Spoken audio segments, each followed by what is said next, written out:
Belum lagi ahli bid'ah yang produk dunia seperti Wahabi. Wahabi ini melarang kita tawassul, melarang kita istighatsah. Dalilnya Al-Quran semua. Kalau mereka pakai dalil Al-Quran, maka bagaimana kita? Jawabannya adalah pakai hadis. Mengapa? Karena dalil itu mutasyabih. Yang menjelaskan itu hadis. Assalamualaikum warahmatullahi wabarakatuh. Bismillahirrahmanirrahim. Alhamdulillahi rabbil alamin. Lahul hamdu wa lahul hasan. Asyhadu an la ilaha illallah wahdahu la syarika lahu wa asyhadu Muhammadan abduhu wa rasuluh.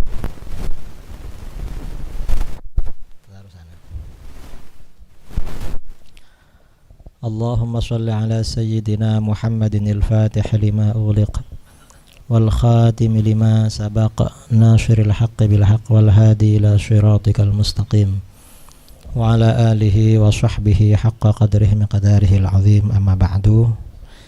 Yang saya hormati jajaran pengurus Ma'had Ali As-Sunniyah, Ustadz Zaini beserta stafnya dan adik-adik para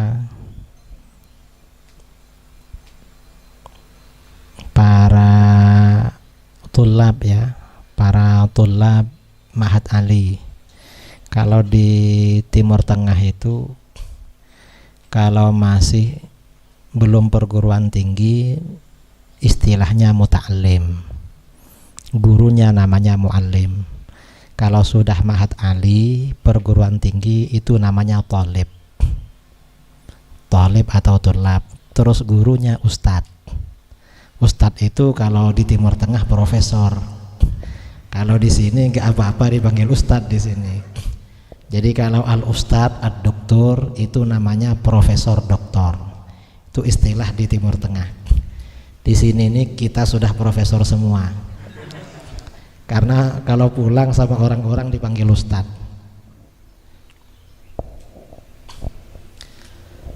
Dan semuanya para peserta daurah ilmiah 1 hari dari Ma'had Ali As-Sunniyah yang saya banggakan dan saya cintai.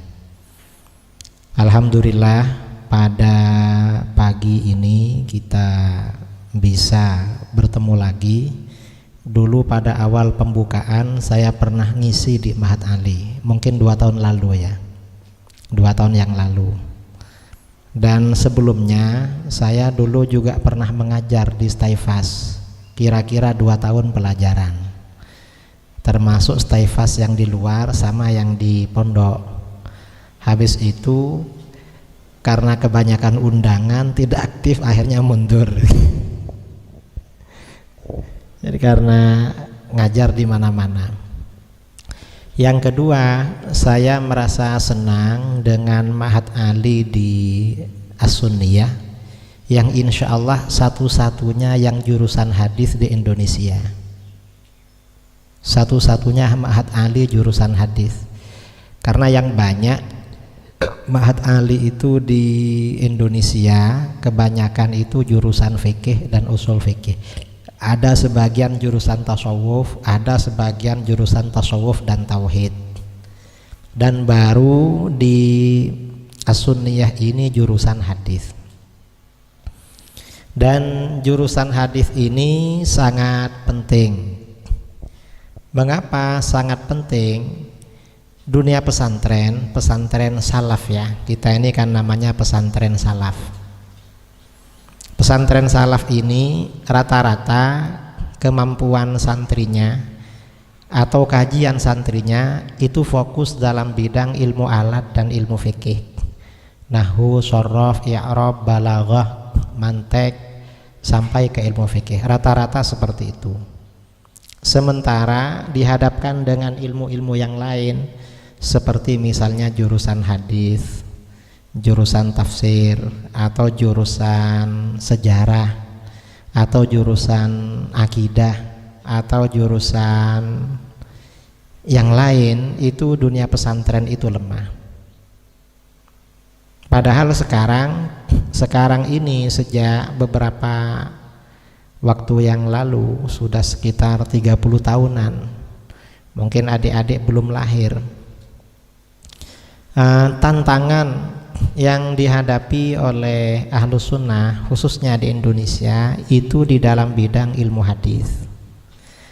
Mengapa di dalam bidang ilmu hadis? Karena kelompok-kelompok di luar Ahlus Sunnah wal Jamaah seperti Wahabi, Syiah, kemudian juga liberal itu banyak menyerang kita, salah satunya melalui celah ilmu hadis, di mana kita di dalam masalah ini memang lemah atau tidak mampu. Karena serangan mereka di dalam bidang ilmu hadis, maka kebanyakan kita tidak menjawab. Mengapa tidak menjawab? Selain juga kemampuan pesantren di dalam ilmu hadis ini lemah, kemudian kitab-kitab hadisnya rata-rata tidak punya. Yang punya ya kitab ilmu alat sama kitab fikih yang punya. Kitab hadis paling yang punya ya Arba'in Nawawi, Riyadhus Shalihin, Bulughul Maram.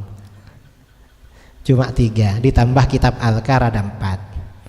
Kalau yang lain-lain Kutubus Sittah itu kadang yang punya cuma Sahih Bukhari, yang lain nggak punya.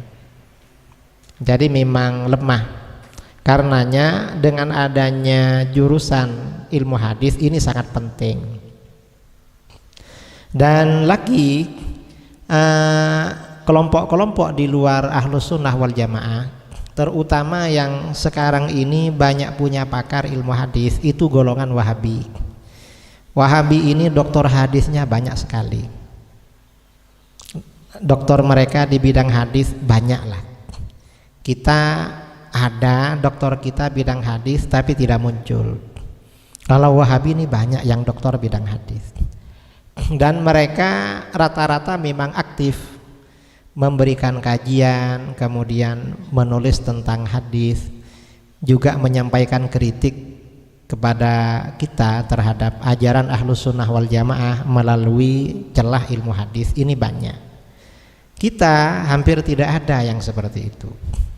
Karenanya kajian di bidang hadis ini penting. Kemudian lagi di tengah lemahnya kita di dalam bidang ilmu hadis, akhirnya bagaimana? Orang-orang Wahabi ini mengklaim bahwa mereka sebagai golongan ahli hadis, sebagai pengikut ahli hadis, dan bahwa apa pandangan-pandangan yang mereka sampaikan, isu-isu yang mereka sebarluaskan, kata mereka itu ada dalil hadisnya. Sementara kita yang ada di pondok-pondok ini, masyarakat pesantren, dianggap bertentangan dengan hadis atau tidak punya dalil hadis. Karenanya kajian ilmu hadis ini di dunia pesantren itu sangat penting. Nah, ini pada daurah jilid pertama hari ini, dan katanya nanti ada jilid kedua, entah apa tiap semester, satu kali satu hari, nanti semester lagi 1 hari tahu berapa begitu. Ya mudah-mudahan panjang umur lah, mudah-mudahan bisa berjalan dengan lancar.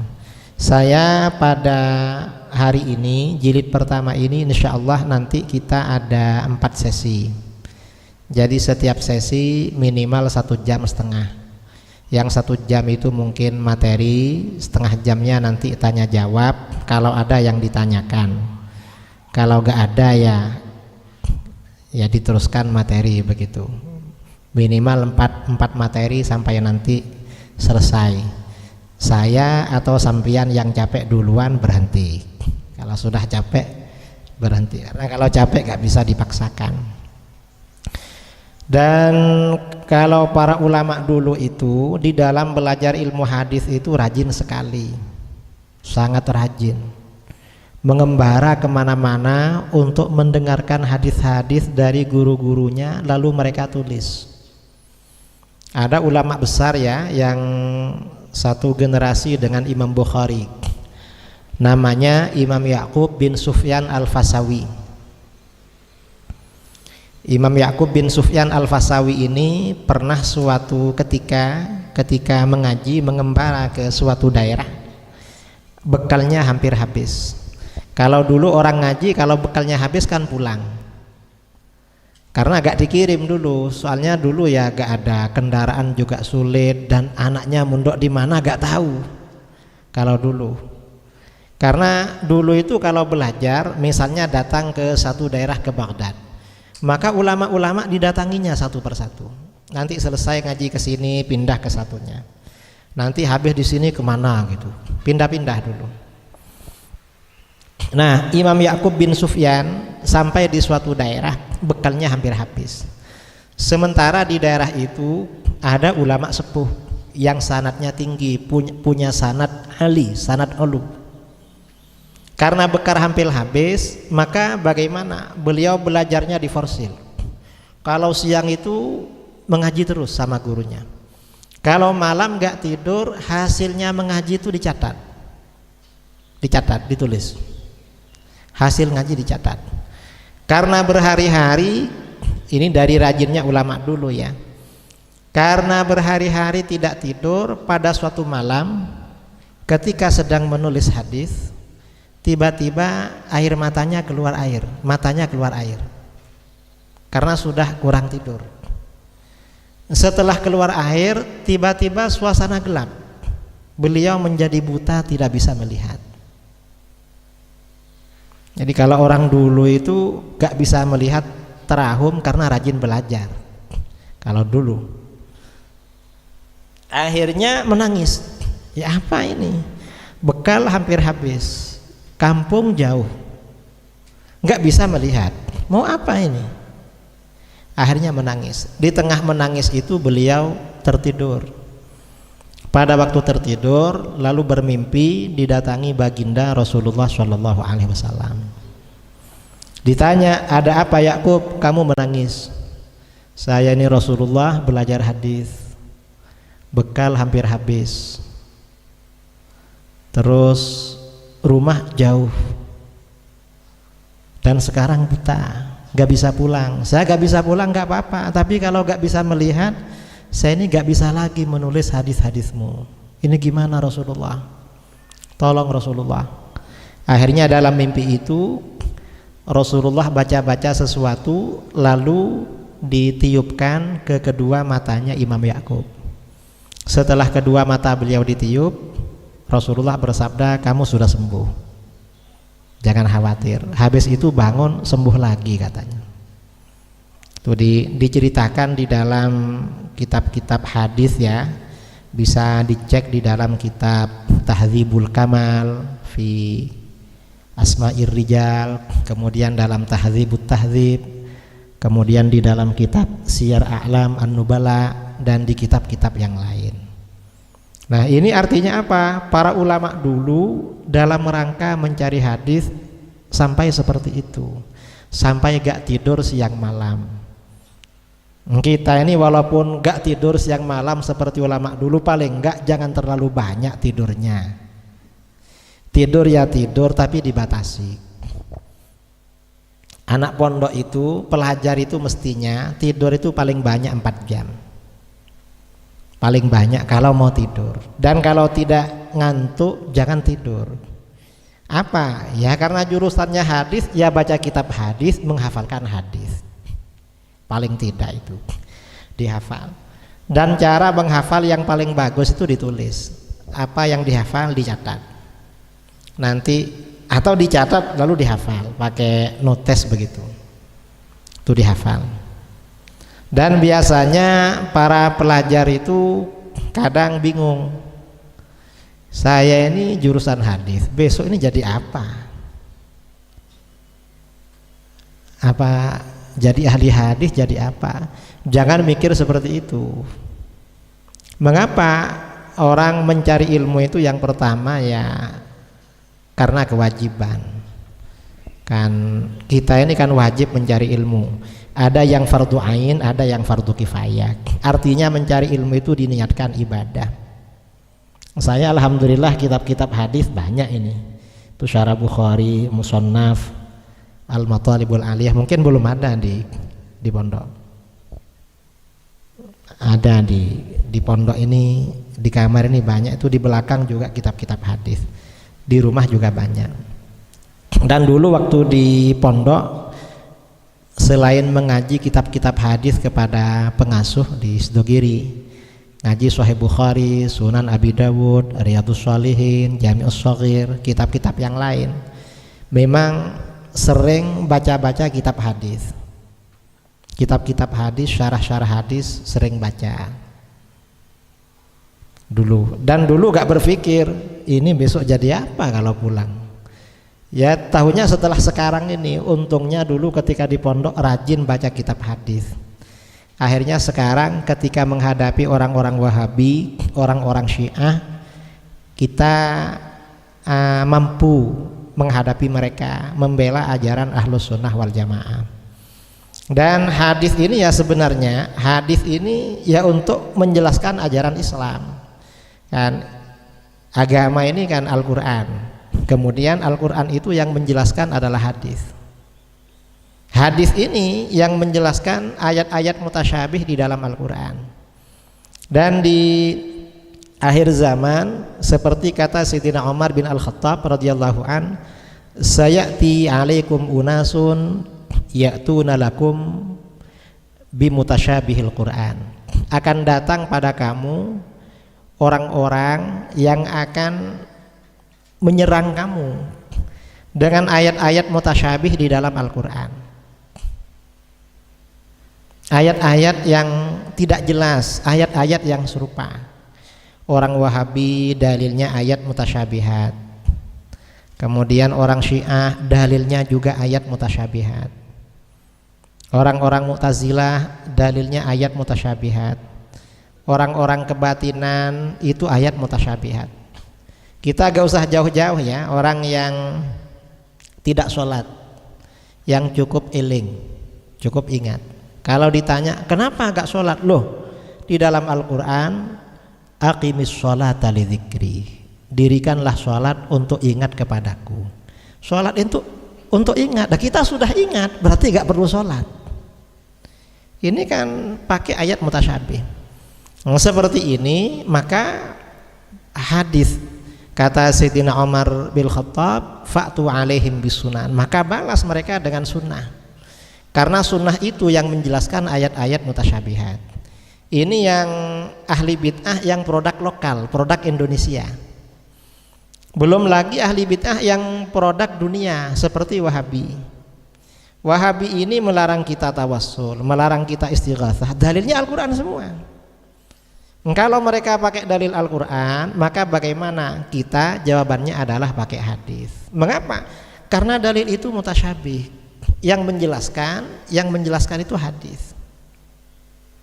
Ini tujuannya belajar hadis seperti itu. Di Al-Quran itu rata-rata mutasyabih. Seperti perintah sholat, aqimus sholah wa atuz zakah, dirikanlah sholat dan tunaikan zakat. Di dalam Al-Quran gak dijelaskan ini sholat ini apa pokoknya sholat. Dan yang dimaksud sholat di sini apakah sholat secara lughatan? As-sholatu lughatan ad-du'a. Apa berdoa cukup? Kan gak jelas kan. Aqimus sholah. Maka hadis yang menjelaskan. Lalu sholatnya berapa kali? Sholatnya 5 waktu. Hadis yang menjelaskan. Zakat juga begitu. Zakat ini yang dizakati apanya? Kok disuruh zakat? Maka di dalam kitab-kitab hadis dijelaskan macam-macam zakatnya. Karenanya di sini pelajaran hadis ini perlu. Dan di sini jurusan hadisnya hubungannya dengan Ahlus Sunnah wal Jamaah. Kalau sudah berbicara hadis ya pasti memang hubungannya dengan Ahlus Sunnah wal Jamaah. Mengapa? Karena yang mengikuti hadis secara sempurna, yang berusaha sesuai dengan hadis secara maksimal, itu golongan Ahlus Sunnah wal Jamaah. Kalau orang-orang di luar Ahlus Sunnah itu hadis itu hanya sepotong-sepotong yang diikuti, tidak diikuti semua, dan kadang mereka salah di dalam memahami hadis.